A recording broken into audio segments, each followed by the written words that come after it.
You're listening to Careers and Cocktails, career talk with a twist, hosted by expert recruiter Renee Frey. Let's get this party started.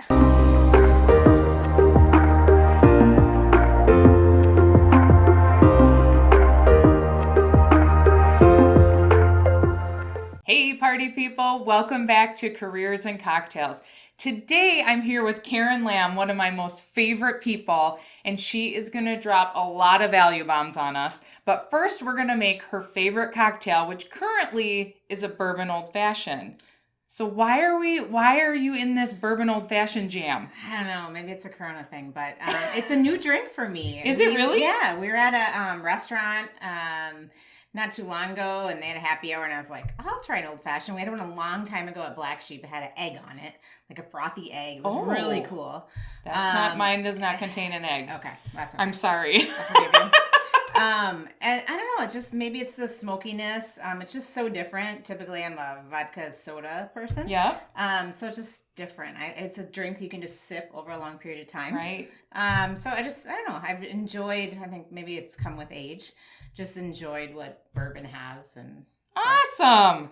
So yeah, with Old Fashioned, normally, all it is it can be made with, it has bitters, sugar, and spirit. And it can actually be made with other types of spirit aside from bourbon. So you could use whiskey, you could use brandy, and my favorite, tequila. I know that sounds crazy, but I love me a tequila Old Fashioned because tequila is my favorite spirit. So, and then just to share a little bit about bourbon, it's a type of American whiskey, and its mash must contain 51% corn. Isn't that fascinating? And it's stored in new oak barrels without any additives. And 95% of the world's supply of bourbon comes from Kentucky. So we are going to be drinking Woodford Reserve Kentucky Straight Bourbon Whiskey. And we also have Angostura bitters, which I'm sure I butchered the name, but we use this every time. So what you need is a half teaspoon of sugar, which we already have in our cups. 1 teaspoon of water, which we have here, and you're going to pour that in. And then we have 3 dashes of bitters. You want to? Sure. And then we stir this up. Sorry, I only have 1 spoon. Sure. We stir it up until the sugar's dissolved. We'll add the ice, and then we will add the bourbon. And the bourbon is going to be 2 ounces. That's good enough. All right, I'll add the ice to mine. And what's really cool with this drink is you can have those ice spheres. I apologize, I forgot to make them. But it's really cool, and you have 1 ball of ice sitting in there. We'll get the 2 ounces of bourbon on the ice. Always serve my guests first. I like how you roll. And then we're going to do the orange peel. So I'm not, I'm a total cocktail amateur. I don't claim to be a pro. But we gotta have the garnish of the orange peel because it will set it off, right? I have no idea how to make it curvy, but we'll turn it. There you go. Mixologist Renee. I know you twist it to get more of the flavor out of the orange. So, all right. Let's see how we did. Okay. Cheers. Cheers. Mmm.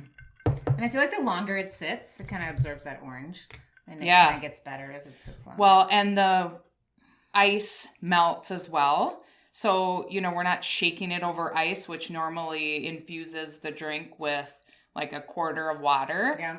So I agree. And it opens up over time. Corcosol makes this great glass that you fill, it freezes in the freezer and it's half ice, and then you put your drink on the other side.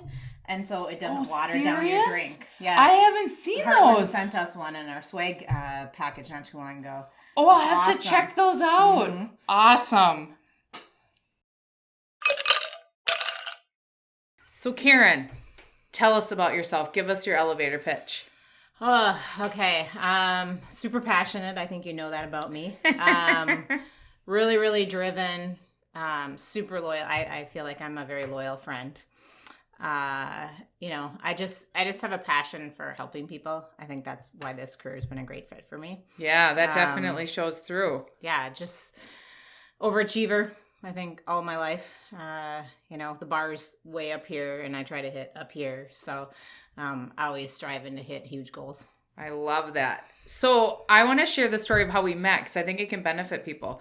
We actually were at a seminar and we sat down for lunch, and I don't even know how this transpired, but we were talking about how much money we wanted to make, which is unusual for females, I feel. Mm-hmm. And how did we, all of a sudden we just hit it off and we've been friends ever since, but how did we start that conversation? I think one of the assignments, we were separated into groups and you and I ended up being together. And I think one of the assignments was kind of like 5-year goals and how you want to achieve and what you want to make and what you want to hit, it was kind of a goal setting thing.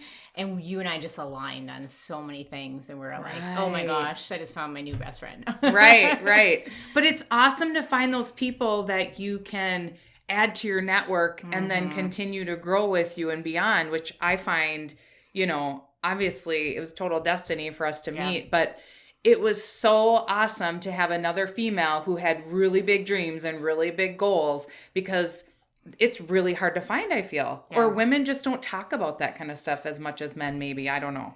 I came home that day and I told my husband, I was like, oh my gosh, I met this amazing woman. And we just so it was awesome, and it's been just a great, we push each other. Yeah, exactly. Cheers to that.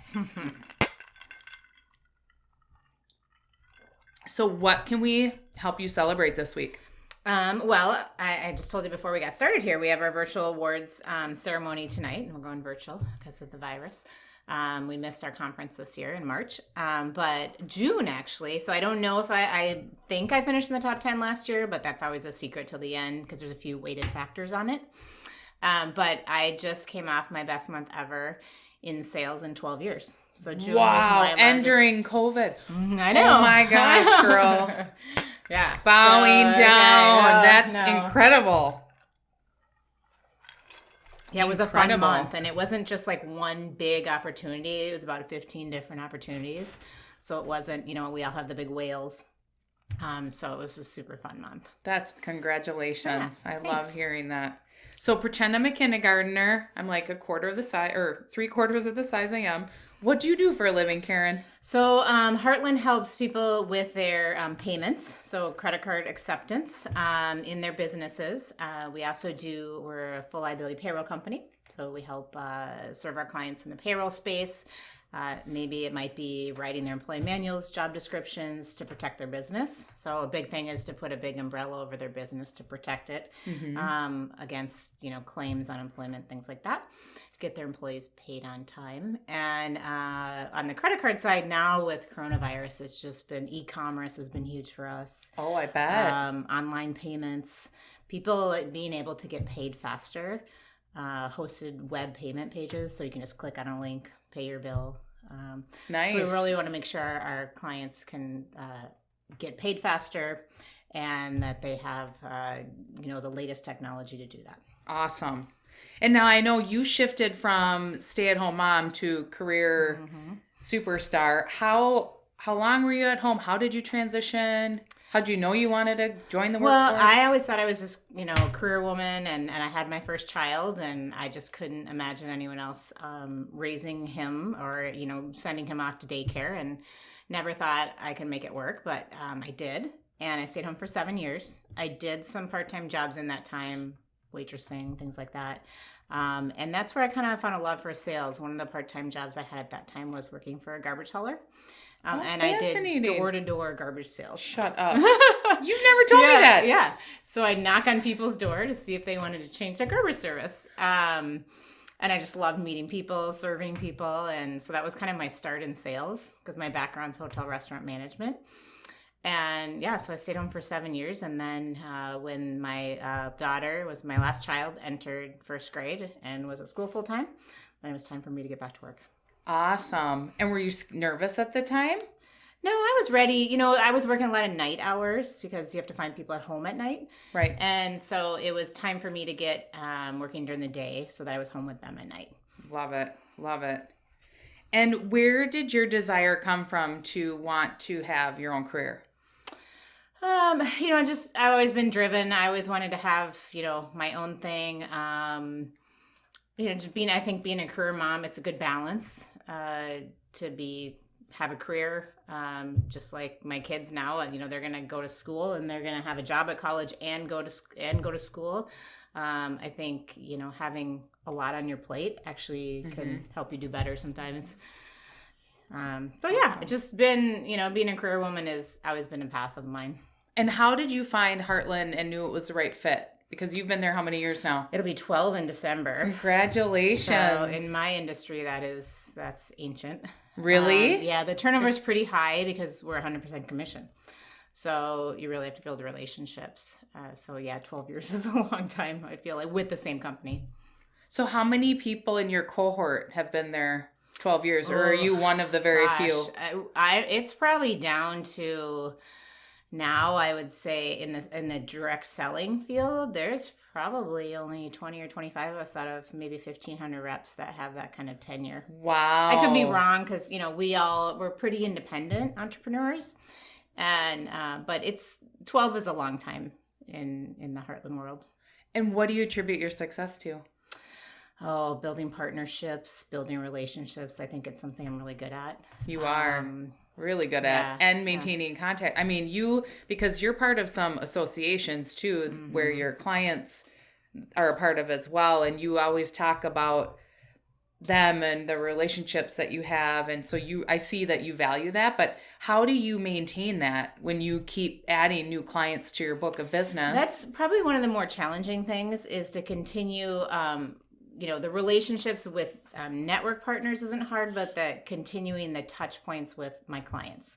Because once we get them set up, you know, continuing to let them know about new products, new offerings, things like that. When you have a book of, I probably have over 600 customers. Wow. So that's probably one of my biggest challenges is trying to balance that.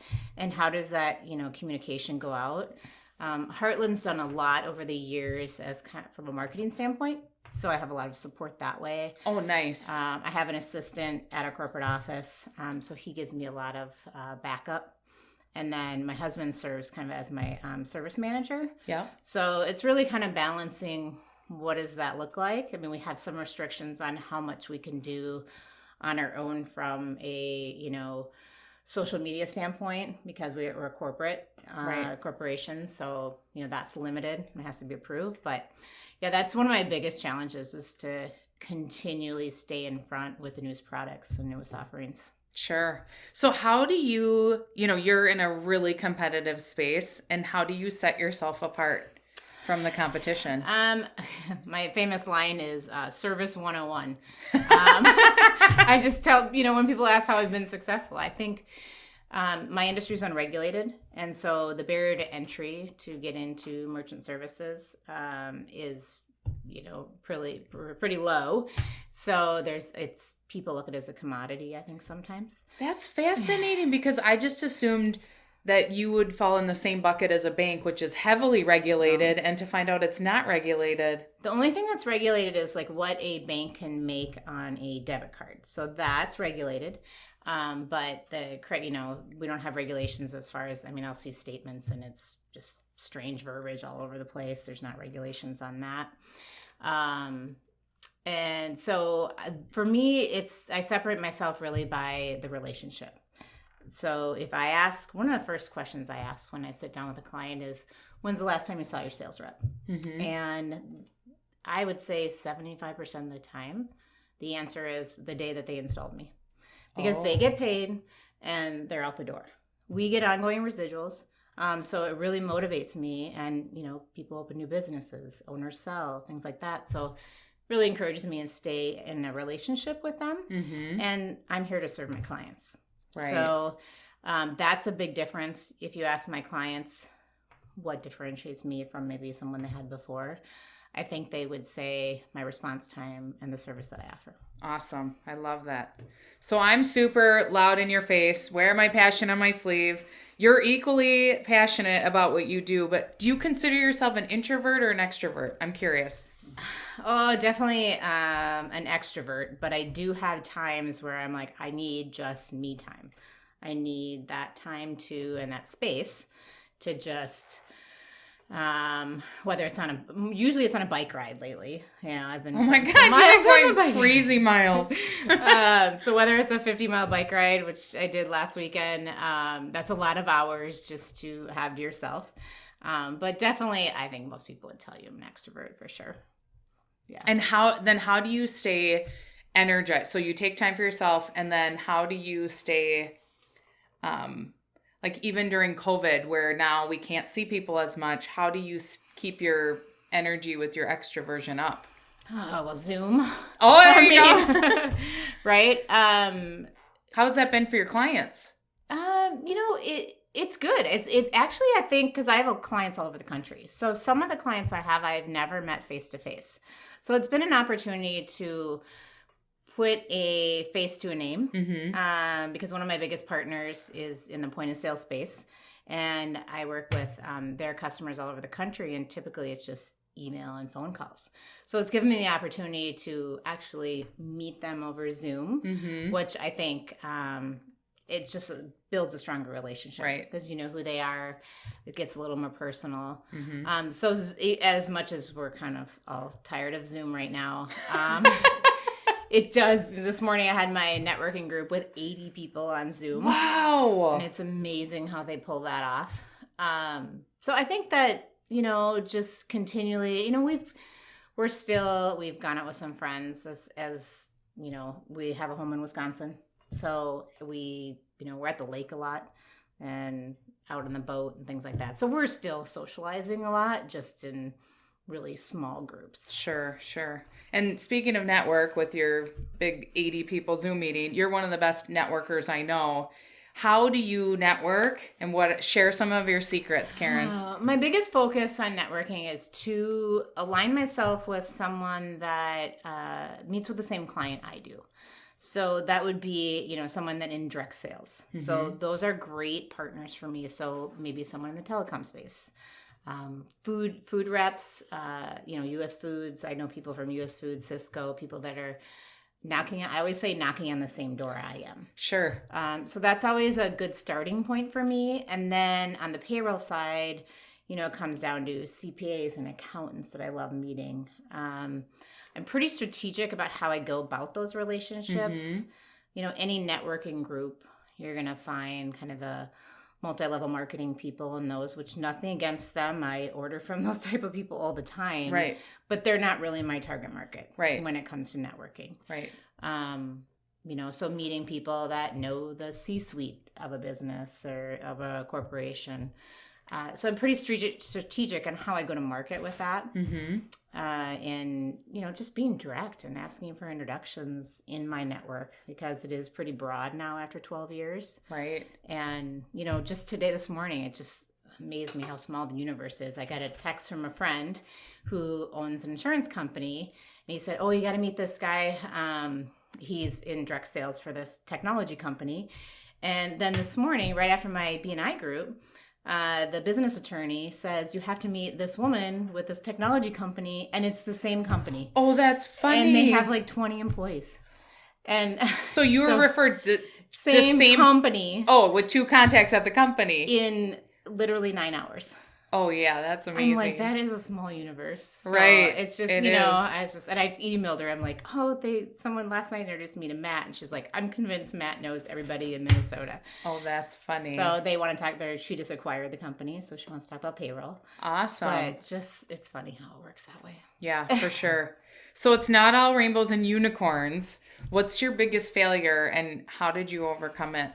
I think at the beginning, because I wasn't, I was doing door-to-door sales, which is definitely a different sale. Meeting with business owners is different than meeting with just a resident of a home. Sure. I think at first it was, they say puke on the table, I think is kind of the sales term that's used, right?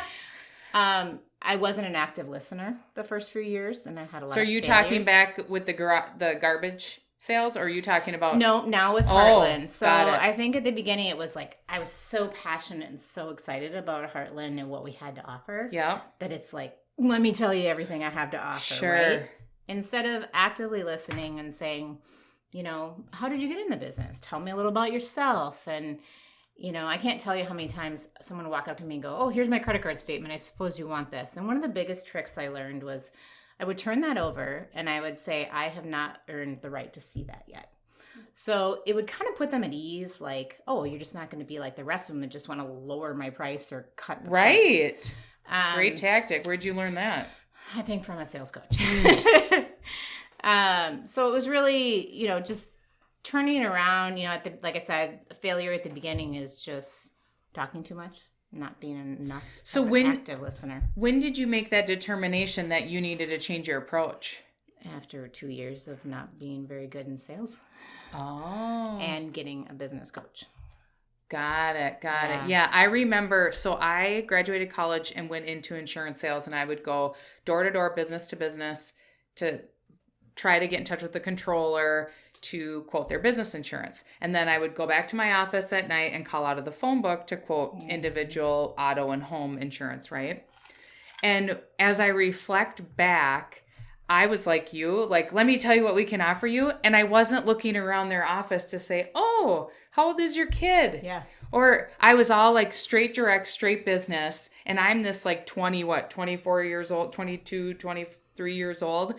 And I thought, oh, there's no way I can relate to these people. But in retrospect, there's always something, right? Mm-hmm. So yeah, I can relate to that. Well, now with the advantage of websites, right? So you go on a website and there's like about us. So there's so much you can learn just from like, hey, I heard you started the business for this, or you have a passion for this charity. They might say on their website, and maybe you have a passion for the same charity. Yep. I've used that tactic when I used to work at Target Corporation with some of the really high level executives. Yeah. And oh my gosh, when you have that connection of something they're passionate about, they like spill their guts to you. Mm-hmm. Great or LinkedIn, tactics. Look up, everything's on LinkedIn. So you could look at even their connections. Like, hey, yes, I was doing some research. I saw you on LinkedIn. I Renee Frey. How do you know Renee Frey? Yeah. So anything you can do, I think, to give yourself the edge up. But we go back to early mistakes. It's just not listening enough and not understanding. It's all a learning curve. Right. Well, clearly you overcame it because you're in the top 10, learning, baby. We are always learning. Always growing, so I'm not done yet. Still got to grow. Never. Tomorrow's a new day. So, Karen, you're sitting down with your 20-year-old self. What would you say? Well, so I think when you're 20, I have a 20-year-old and I have an 18-year-old. I don't think you're really you don't know yourself enough, right? So my 20-year-old, I would tell my 20-year-old self to read a lot. I wasn't a big reader. I'm much more of a reader now. And now we have podcasts and everything else. So we can do so much growth through those podcasts. I would tell my 20-year-old self to read more, to probably have more self-confidence, and just to put yourself out there more. I think you're shy. My 18-year-old came home the other day and she now has her own photography business. So she works with adults a lot and, the parents shooting senior pictures. And she's like, she used to be afraid to like go up to someone and, like, oh, I need to return this. Wow. Or I don't, Seriously? She wouldn't do that. And she came home last week and she's like, Mom, I'm so much more confident just in talking to adults. Oh, because of the photography and having to tell someone what to do, what position. Yeah. So definitely, I think at 20, you don't realize that, the sky's the limit. Right. You put a lot of barriers on things. Right. And I definitely would read more and would dive more into growth and development. You just don't know that at 20 that's something you should do. Yeah, you don't. I got into into that in my mid-30s. Yeah. Which, thank God. So what's your favorite book or podcast that you listen to? Right now, I'm following Born to Impact. With Joel Marion. And so it's the kind of the 5 Ps. And I'm still kind of getting through all of it. So I just started that podcast the last 3 days. I love Andy Frisella of the MF CEO Project. He's a I don't little know. crash, he's got some harsh language, but he just puts it out there. He gets the message across. Books right now, I'm reading Brene Brown. Yeah, you're on a Anything on Brene that? Brown tear. Yeah, I saw that. Yeah. But she's magnificent. Yeah. So, but I'm always looking. I mean, that's why, you reached out to me the other day and asked, what are you reading right now? I think we can pull from other people and what they're reading and growing from. But Yeah, exactly. I've become more of a reader than ever before. And I'll be an empty nester in 3 weeks. So I am sure I will be even more of a reader. And how are you emotionally handling that transition? I'm not one that, I'll cry for a minute probably when my daughter goes off to school, but I'm ready to rip the house apart and reorganize everything. They have done, I raised them to be strong adults. They're very good students. They're very much, they're on their path. And to me, they're ready for the next chapter. And it was You my did a job great as a job. parent to prepare them. Yeah. So I'm excited for them. Cheers to you. Yeah. Raising great Thank independent kids. Awesome. Where can we find you? On LinkedIn, you just type in Karen Lamb and you'll see me with Heartland there, and you can connect with me there. Perfect. I have one other question. Now, how do you feel about this? I have a lot of friends named Karen, and I get really offended when they talk about the Karens, but I want to go there. How does that make you feel? I have no problem with it. Someone sent me a joke yesterday Did about they? it. Yeah, and they're like, "This is so you," but in a good way. I mean it in a complimentary way. It's kind of like we met a girl last month that was named Alexa, and I was like, "How's that for you?" Right. Isn't that funny? Yeah, That's so yeah, funny. yeah. That's so So- funny. All right. My kids say it. Don't be Karen. You're being a Karen. Are you kidding me? And they say it to you? Yeah. That is so funny. I know. Who do you think picked the name? Like, I don't who's the know. person who gets to determine that? I don't know, maybe it's Renee next. Maybe it is. There's not a lot of us, I don't think. All right. Well, thank you so much Thank for you for being having here and sharing all the wonderful insight. Thanks for joining me. Cheers. Cheers. Thank you so much for tuning in. We are thrilled to have made a worldwide impact with listeners in 9 different countries. If you've enjoyed this conversation, please be sure to subscribe to Careers and Cocktails on YouTube and drop us a review on your favorite podcast app. If you're looking to update your resume or you're stuck in your career, I'm designated by LinkedIn as the top resume writer and career coach expert.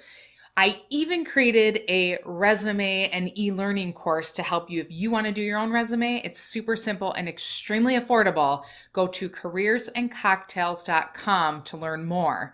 I also wrote a book called I Hate Mondays for all of you job seekers who hate your jobs and want to love your Mondays. You can go there for the same information. And of course, I am up to so much valuable information sharing that for you hiring leaders, if you want to find the secrets to finding the best talent, I have a hiring guide at careersandcocktails.com as well. I am here to share information and help people love what they do. Until next time, cheers.